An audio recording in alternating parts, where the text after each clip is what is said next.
সার পোকার কামড় থেকে সাধারণত গুরুতর রোগ হয় না, তবে অ্যালার্জি, তীব্র চুলকানি এবং ত্বকের ফুসকুশি হতে পারে। কামড়ের স্থানে অস্বস্তি ও প্রদাহ হতে পারে। কিছু ক্ষেত্রে অতিরিক্ত চুলকানির কারণে ত্বকের সংক্রমণ হতে পারে। ছার পোকার কামড় থেকে বাঁচতে হলে ঘর পরিষ্কার পরিচ্ছন্ন রাখা, বিছানা ও বালিশ নিয়মিত পরিষ্কার করা এবং প্রয়োজনে কীটনাশক ব্যবহার করা উচিত।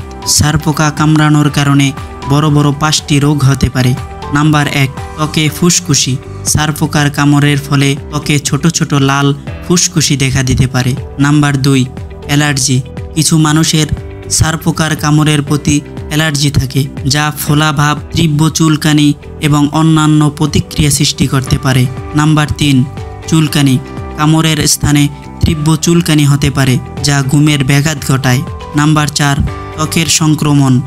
অতিরিক্ত চুলকানির কারণে ত্বক ছাঁচ হলে সংক্রমণ হতে পারে। নাম্বার 5, মানসিক চাপ। ছার পোকার উপদ্রব মানসিক চাপ ও উদ্বেগের কারণ হতে পারে। ছার পোকা থেকে বাঁচার জন্য করণীয়: নাম্বার 1, পরিষ্কার পরিচ্ছন্ন থাকা।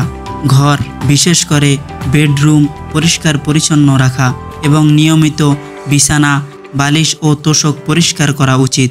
নাম্বার 2, পোকা মারার স্প্রে ব্যবহার করা। কীটনাশক স্প্রে ব্যবহার করে ছার পোকা নিয়ন্ত্রণ করা যায়। নাম্বার 3, উষ্ণ জল ব্যবহার করা।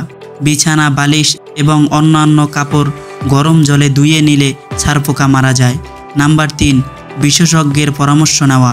যদি অ্যালার্জি বা সংক্রমণের মতো সমস্যা দেখা দেয় তাহলে ডাক্তারের পরামর্শ নেওয়া উচিত। নাম্বার 4, নিবারণ। ছার পোকা সাধারণত অপরিষ্কার পরিবেশে জন্মায়, তাই ঘর পরিষ্কার পরিচ্ছন্ন রাখলে ছার পোকা হওয়া থেকে বাঁচা যায়। এই ধরনের ভিডিও পেতে ভিডিওতে লাইক, কমেন্ট, শেয়ার করে চ্যানেলটি সাবস্ক্রাইব করে দিবেন।